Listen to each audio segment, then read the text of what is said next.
Hello, welcome to the show. Today we have for you not one, we have two artists joining us on the program. We also have an author, and we're joined by a shucker.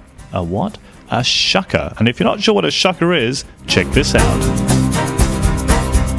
I love my coffee, and I'll tell you what else I love. Oysters. Fresh, delicious oysters. Oh, what a surprise. Here's Jerry.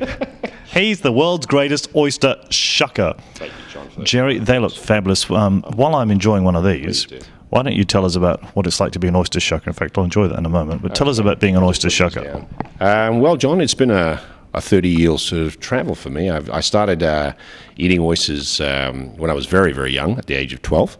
When I was at boarding school in England. Now, at 12 years old, what do you think of oysters? Because some people watching right now, thinking that. Sorry. Oysters! Didn't think much of them at that time. But I went to university in Florida, in a little place called Tampa, and got my love for oysters there. So while I was at university doing my degree, I used to go to an oyster bar. And for the first 2 years of my university days, I ate oysters like everyone else does on that side of the bar. And by chance, the guys who owned the oyster bar opened a new one and said, do you want to get involved in helping running it? And I said, yes.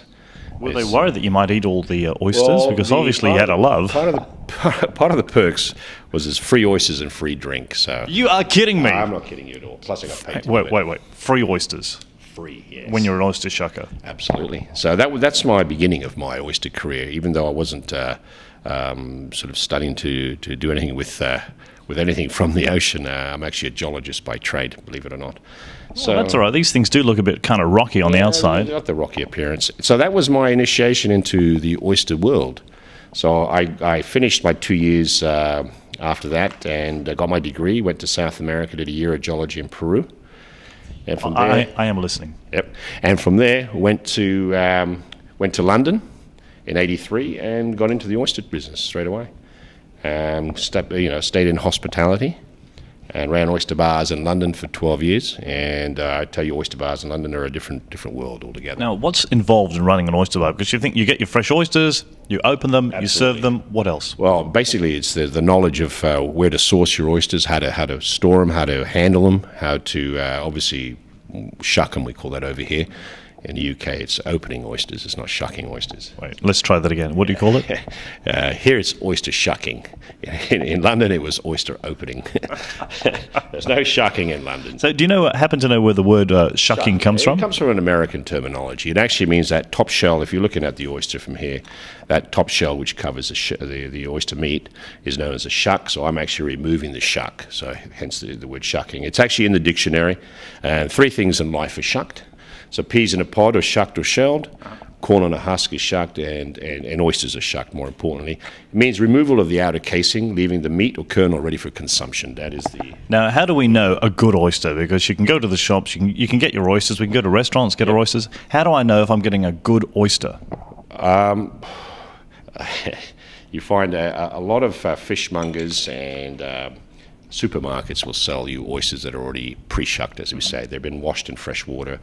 Because it would seem simpler, wouldn't it? Well, it seems simpler, but the idea is that you want to have a product that's fresh. And the only place you're going to find it fresh is when you buy an oyster that's whole shell and you get a fishmonger or someone in a restaurant who will shuck it fresh for you. Sounds delicious. And what about enjoying the oyster? Now, I prefer them 2 ways myself. I like them absolutely just open. Natural, yep. And sometimes with a little bit of lemon, which I have here, and salt. What would you suggest is the way to enjoy it? You won't need any salt, let's put it that way, straight away, because of the salt waters in there. These are good. Yeah, because I don't wash oysters. I shuck them fresh, and the natural ocean flavors are in there, so you don't have to put any salt. Lemon or lime, absolutely. What do you prefer, lemon or lime? I prefer the lime. I think lime, for me, is a nicer way to eat the oysters myself. I do like a little black pepper once in a while on oysters. I'd try that one time. Absolutely. And how about oyster Kilpatrick? Yeah, well, we won't go there. Thanks, John. Let's keep it clean and simple today. Yeah? And how about the flavors? I've seen mango juice poured on them. Yeah, no. I've got a few, like you've seen me at some of my functions. I have a few sauces that I put out. Always have a shallot vinaigrette. We do a red wine vinaigrette and we do a champagne vinaigrette with fresh shallots. It's always a bit of crunch, gives it a bit of flavour.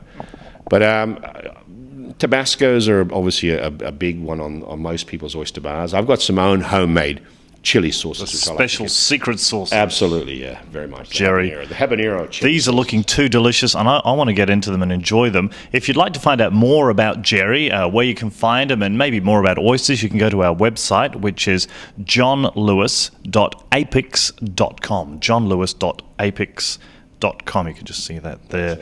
Check that out, and you can find out all about Jerry, and we'll probably put a picture of you, Jerry, and some oysters on there too. Thank you, John. It's not a problem. Thanks for sparing the time. Thank you very much, John. It's great. Thank you. Enjoy those. Jerry, our oyster shucker. How good did those oysters look, Jerry? You're a genius. Jerry the genius. I think I like that. After the break, we're going to talk to one of our artists. We're going to meet them right after this. Those oysters sure were good, though. I wish I could just magic an oyster. Wouldn't that be... Oh, magic.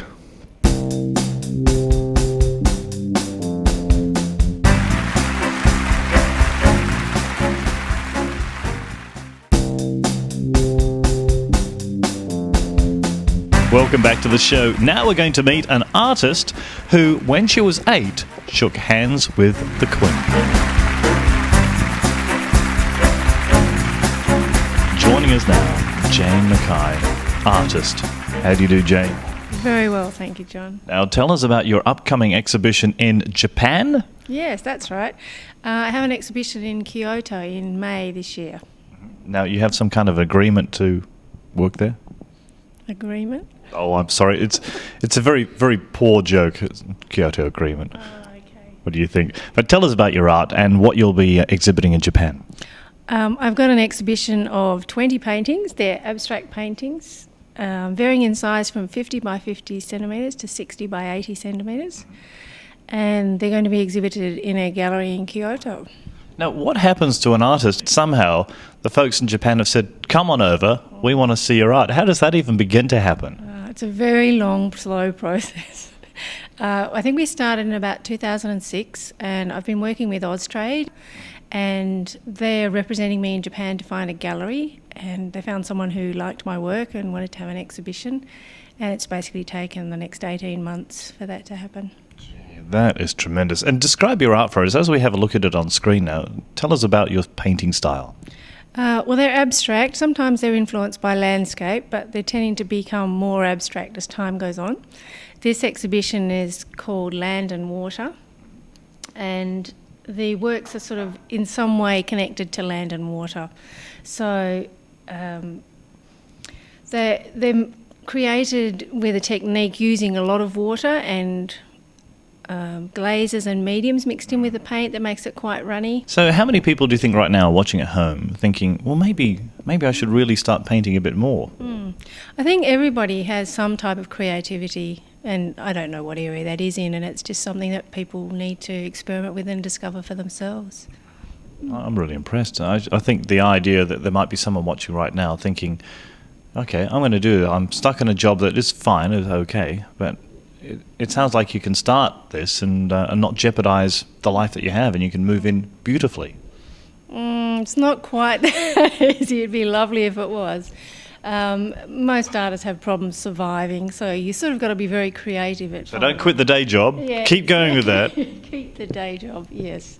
But it's a lot of fun, and I really enjoy it. It's very creative and always different, and you can sort of make it whatever you want it to be. So what's the future for you now, Jane? Where do you think you'll take your paintings?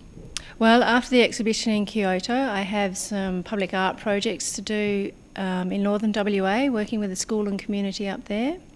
And then I have an exhibition in Perth and one in Sydney. That's the end of this year.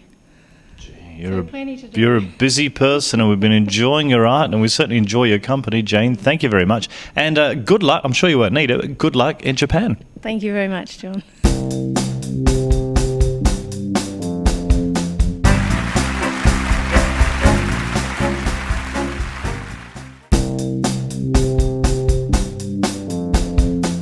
Welcome back to the show. Now we're going to talk to an author. And this author, how about this, once shook hands with Prince Charles, another royal connection, when she was 18. Let's go meet this author right now.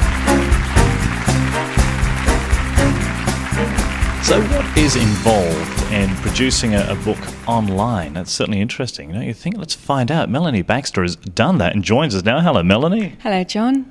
Now tell me, why did you decide to publish this book online? Because there are so many ways of getting your work out there. There are many ways to get your work out there. I thought that an e-book would be interesting and a different sort of format.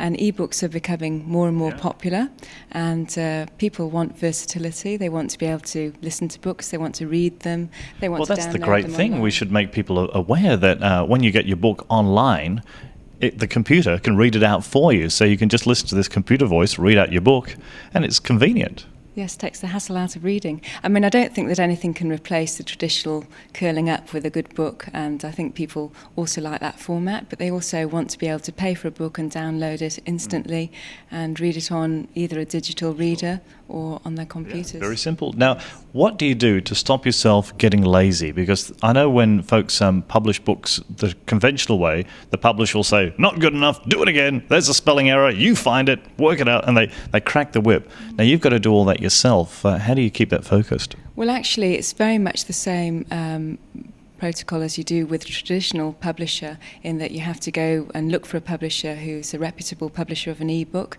and you have to go through an editing process. You're assigned an editor. I had to go through 3 rounds of editing with my book, and then you get a designer assigned to design you a cover as well. So it's not really just a case of self-publishing an e-book.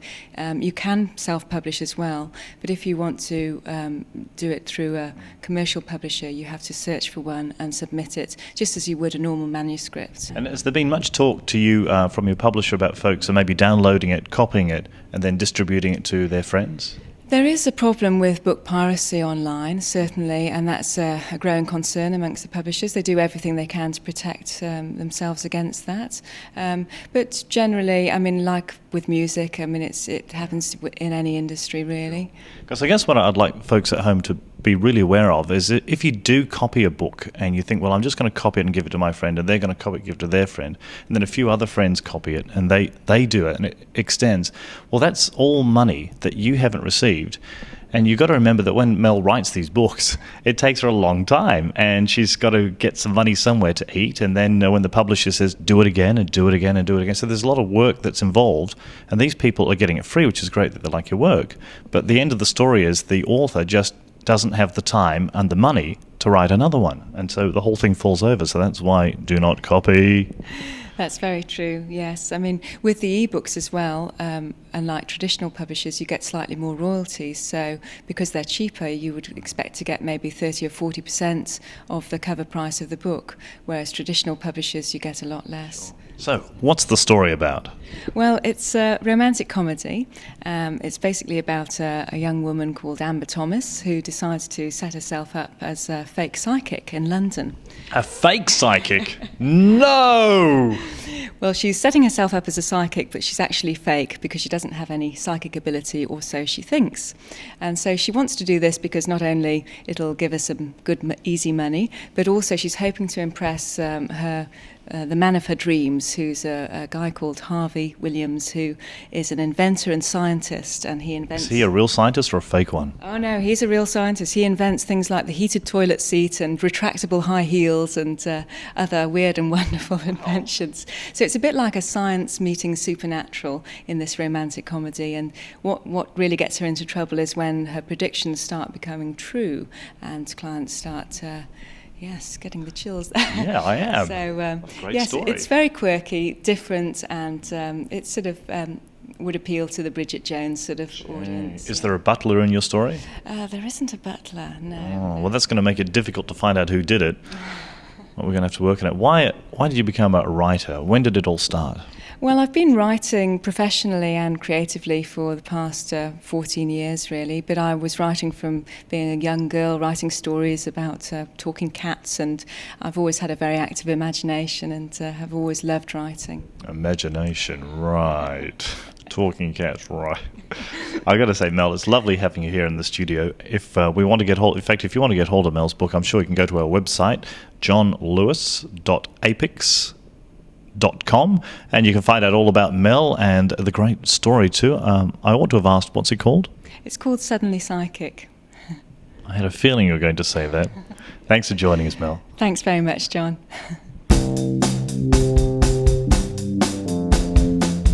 Thanks, Mel. That was swell. Now it's time to meet our second artist. I did say we had two for you. Sharon Dawes, artist and animal painter. Now, Sharon, lovely to have you here. Why did you decide to paint animals? I've actually been an avid animal lover for all of my life, and my whole thing with animals is years ago my brother actually promised to buy me a pet shop when I was a young girl, and needless to say I'm still waiting for that pet shop, and in a way I'm painting the pet shop now, but needless to say these animals don't require any feeding or food or upkeep, vet bills, nothing. What a lovely idea. And I've seen your earlier animal paintings too. In fact, you had an exhibition on the dodo. I certainly did. That was my extinct animal phase, which I've grown out of. But it was really, really fascinating to look at the historical documents to do with the dodo. And basically the dodo became extinct before photographs or anything like that. So that was a really interesting exploration into what was written about the dodos. And in part, some of that historical stuff comes into my work now. My next exhibition is going to be called Colonial Animal. And a lot of the animals that came out, of course, came out from European countries, or even some of the early cattle were from the Cape. That's right. Needless to say, the Hottentot and Bantu cattle came out from the Cape. And needless to say, there were stories about those cattle from the Hottentot What tribe. kind of stories?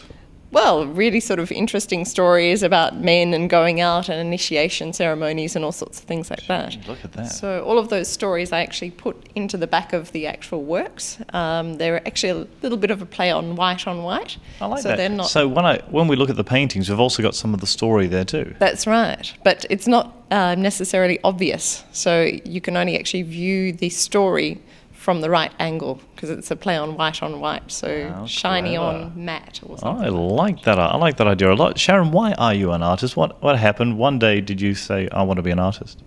Art for me was always a place that I retreated to as a young girl. I When used you to. couldn't get your pet shop? That's right, when I couldn't get my pet shop. And also there were a series of books that were written at the time called How to Paint Animals. So I just started painting animals from there as well.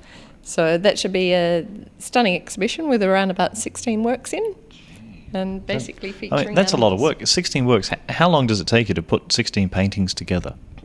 You're looking at probably 3 months' work of consistently working. Obviously, the research component takes a lot longer, but being as it's animals and fairy tales and stories and nursery rhymes, all sorts of things like that, that sort of work is something that I've been researching for at least 5 years on and off. That's a lot of work. I'm thinking if I was going to do a painting like yours with the stories written in, two things would be a real issue. In fact, the one thing would be the biggest issue, and that's the spelling. Have you completed a painting and looked back and thought, uh-oh, there's a spelling error? A typo? I'd be a liar if I said I didn't. And is that part of the art? It is. Mistakes are just as important as anything else, and art isn't always perfect. Sounds lovely. Well, we look forward to seeing it, and can we get you back in the program and talk more about your great art? Yes, you certainly can. Thanks very Boy, much. I'm lucky John. you said that. Thank you, Sharon. Lovely art too, and remember that exhibition coming up. And if you've forgotten all the information and you'd like more, well, here's how to contact us. John loves to receive your letters and emails, so send your letter to Post Office Box 6721 East Perth 6892, or you can email. Maybe even view his website. Back to you, John. And that's it for the program. Out of time and out of light. Thank you, Jerry!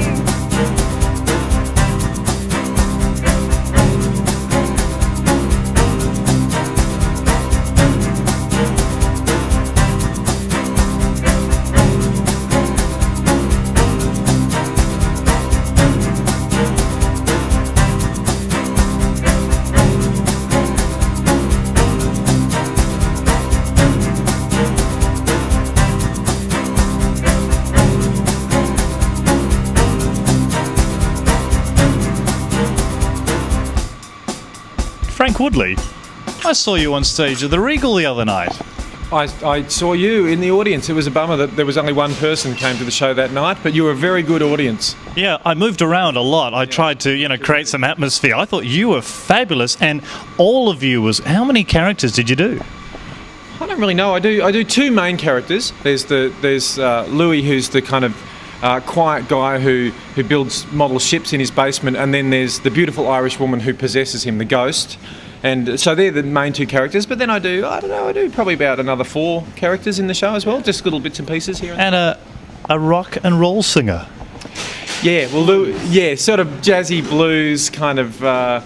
He's Louis' dad, so I do one song in the show as well, and I'm quite enjoying that. Now, he's a good singer and a good guitarist. That surprised me because the character you play on stage doesn't look like he'd be a good singer, and I thought you were the guy on stage, but you get confused when I see this. Well, I think I'm probably a good singer in a comedy show. If I was actually trying to, I don't think I'm a good enough guitarist or a good enough singer. I feel like about 90% of my guitar playing is actually in my face, So if you hit a bum chord or anything, just keep the face working. Nobody really notices. So, but I'm glad you enjoyed it. Thank you. Yeah, so if anybody wants to come on down and see the show, I'd appreciate it, because, it is better when people come. I did do the show once when not even John came, so it was just an empty room. Did fall somewhat flat that night, so it's much easier for me if there are people there. So please come on down if you want. I mean, you're old enough to look after yourselves now. Do whatever you want. I'm not going to be here to hold your hand forever, am I? So quick, have a sip, John. I mean, don't come on down if you're like if you're a surgeon and you're on call or something. Safety first. Yeah, exactly. But generally, if you're after, it's not a audience with Nelson Mandela. You're not going to leave going, oh my God, I'm going to change my life. But you'll have a few laughs, and they say laughter's the best medicine. Although if you're hit by a bus, probably at that time you don't want to hear somebody making their way through the crowd going, stand back, I'm a comedian. It couldn't hurt. No, that's right. It might help a bit. It might lighten the moment. Yeah. And talk about a show called Possessed, because Frank's on stage as we speak. Yeah, that is spooky. Yeah, I'm actually doing a show right at the moment. I've just sent in a robotic version of me to fill in for this interview, which I think he's doing quite well. Well, it computes with me, and I'm enjoying it. Frank, I think we ought to catch up with the real you. Do you reckon the real you could pop on the show next week? I'd love to be here, but unfortunately I'll be wearing exactly the same clothes and be in this same position because I've only brought one set of clothes with me. So I might be a bit stinky, but I will be here next week. All right, well, so as to not make you feel uncomfortable next week, I will wear the same shirt as well. Okay, thanks, John. Good.